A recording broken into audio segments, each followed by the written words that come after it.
trouve dans une ruelle de Phnom Penh, ou plutôt une allée, une contre-allée, parce qu'elle ne porte pas de numéro.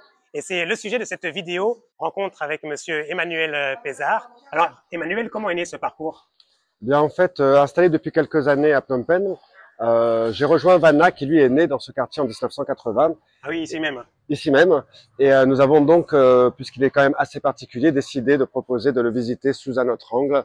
Et nous avons donc créé Phnom Penh Insolite. Très bien. Alors c'est parti pour Phnom Penh Insolite. C'est un parcours. Il va nous faire rencontrer des personnes qui ont une particularité de par leur activité professionnelle, surtout dans ce genre de ruelle en plein cœur de la capitale.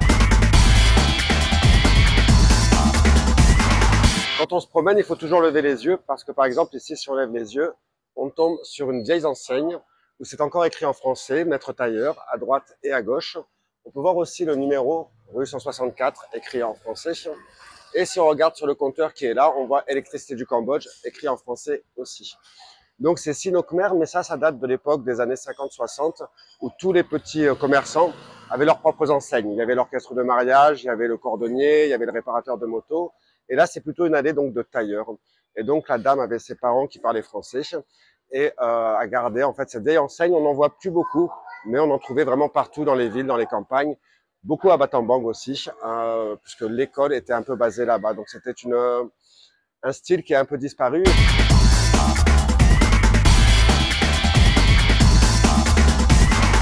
Quand on se promène dans ce quartier, on rencontre des personnages, on peut dire ça comme ça, dont Tata Ling, qui est très accueillant, qui est toujours volubile, qui nous raconte plein d'histoires, qui a de la famille en France. Et donc, entre autres, elle a fabriqué son petit hôtel de récupération avec c'est tout un bric-à-brac. Donc, c'est à la fois un petit jardin, une création avec des manches à balai, des paniers, des vieilles voitures, des choses qu'elle récupère un peu partout. Et même son petit pont pour éviter que l'eau rentre un petit peu trop dans sa maison.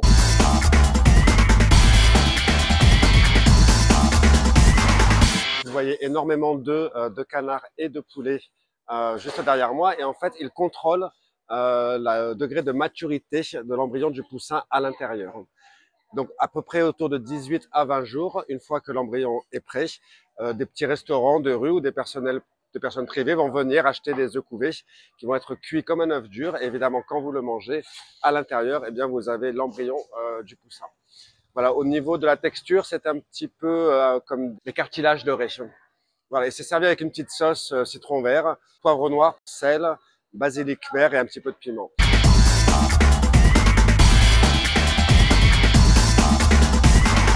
On est encore dans un endroit un peu particulier. Moi, je les appelle les tatas. Et on ne dirait pas comme ça, mais en fait, c'est des docteurs. On peut les appeler les clous. Tout ce que vous voyez derrière moi, ce sont du curcuma, de l'aloe vera, du gingembre. Au Cambodge, on a recensé environ 400 écorces, plantes, fleurs, racines qui sont utiles dans la médecine traditionnelle. Donc, c'est une médecine qui a quasiment 2000 ans, qui est à la fois une médecine chinoise, mais aussi une médecine khmer, et qui était très utilisée encore, beaucoup dans les campagnes, mais aussi dans la ville. Donc là, on est juste derrière Psa Orusei, et où il y a donc plusieurs magasins, plusieurs boutiques, mais je préfère venir ici où elles sont dans la rue, tranquillement installées sur leurs sacs.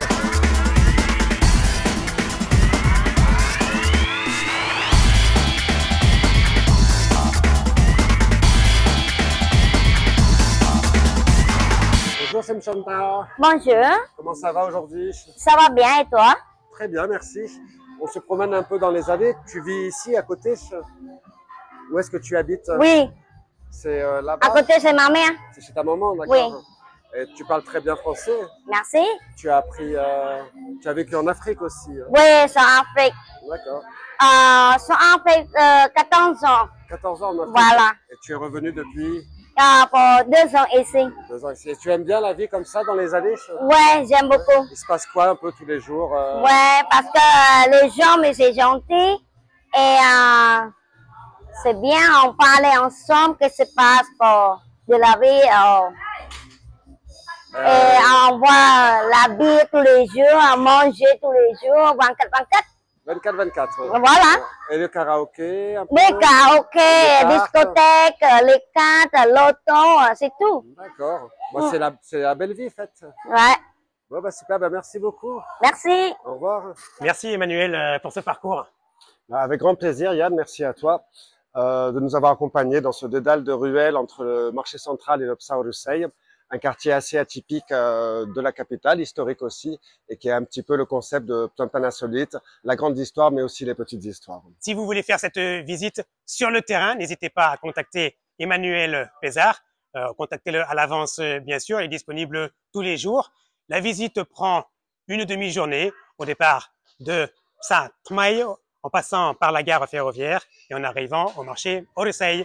Yann, arrondissement de Prampi Makara, tmaitmai.com.